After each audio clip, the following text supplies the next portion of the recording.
शक्तिपीठे सुरपूजिते शङ्खचक्रगदाहस्ते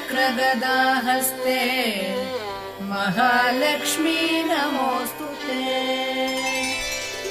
नमस्ते गरुडारूढे दोलासुरभयङ्करी सर्वपापहरे देवी महालक्ष्मी नमोऽस्तुते।